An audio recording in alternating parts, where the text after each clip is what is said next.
everybody, welcome back to the Evermore YouTube channel. It's Chris back with another rumour has it video. We're talking about players linked to Newcastle United in what is going to be a busy summer, I'm pretty sure, in the player recruitment stakes. We've got another player to talk about here, a top player as well, European midfield superstar, defensive midfield, number 6, number 4, I don't care what you call it. Somebody who can play in that position. That's who we're going to talk about in a second. Just before we do, a little reminder, if you're new to the channel, you've just checked us out for the first time, welcome on board. Smash that button, come and subscribe. We're over 3,850 subscribers now, so we're closing in on the 4K before the start of the season. That's the goal. That's what we want, me and Mark. So hit that button, come and join us. Loads of Newcastle United stats and chats over the summer, certainly all these transfer links, so why not come on board and have a listen to it. Right, let's get stuck in. So who am I talking about? Of course, I'm talking about this fella right here, Sandro Tonali, who plays for AC Milan, 23-year-old defensive midfielder, generally by trade, can play centre midfield as well.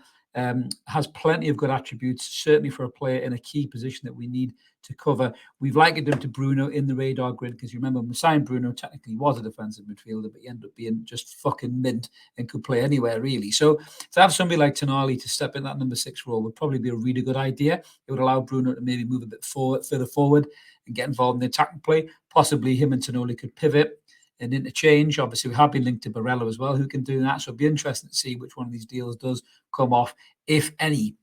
But the name of Tonali has been punted in amongst the media in terms of what kind of players could and maybe would be available for Newcastle United in that position. He's valued, his market value, I think, is about 50 million euro, judging by transfer stats here. So possibly they'd want a little bit more from AC Milan. Maybe they want about 60 or 70, but you'd have to see what position they would be in to negotiate that fee. So looking at his kind of stats next to Bruno. So he's a couple of years younger than Bruno. You see at 23.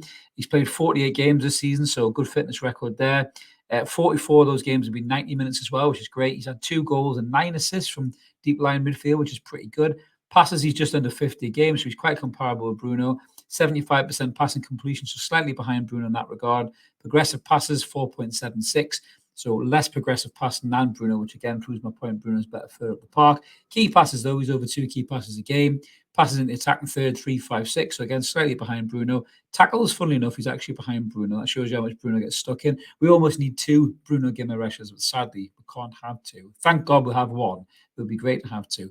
But definitely Tonali plays in that number 6 role, which I think is key for recruitment this summer. Recoveries there, you can see interceptions, he's 0.69, recoveries 5.62, fouls 1.15, so gives away less fouls than Bruno. Obviously, goals is quite low down, and assists is pretty high, 0.22. But looking at the individual stats and drilling into a little bit more detail, as Mark loves to do on the super duper computer. So let's have a look at the greens, the reds, and the ambers there. So I suppose starting with the negatives. Amber, his passes aren't great in terms of players in his position, so he's at the 50 percentile. But you've got to remember this is the top 5 European leagues, so obviously he's up against some serious players who play in that position. Players like, I suppose, like Jorginho playing for Arsenal in a deep line midfield role. He sprays the ball all over the shop. Even the likes of Jordan Henderson at Liverpool. You've also got Rodri at City, players like that. So he's never going to be as high up as those kind of guys. But his long passes completed, he's up in the 68th percentile, which is good. His pass completion is obviously a little bit low.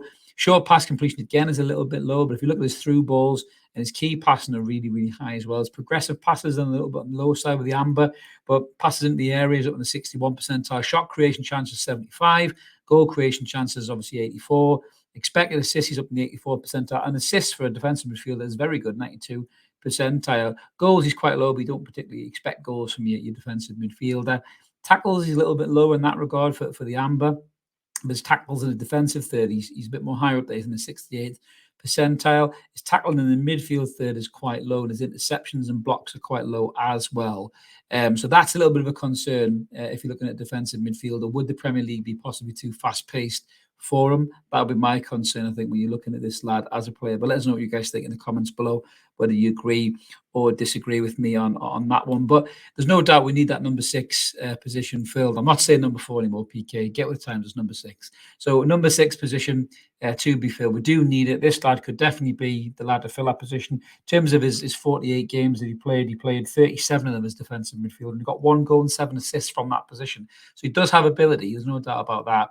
And maybe a little bit of management from Eddie Howe could help improve some of those red and amber stats and turn them into greens as well. But let us know what you guys think in the comments below, whether you agree or disagree that Tonali would be a good signing. We always like to hear from you. We never ignore the comments. We always do our best to try and answer them. We always appreciate the time it takes for you to type them out. As I mentioned at the start, if you haven't, click subscribe, like the video, help get it on YouTube, help it grow, smash that notification bell so you don't miss any more transfer stories and rumors from us. And we'll be back with some more soon. See you later, everybody. Bye-bye.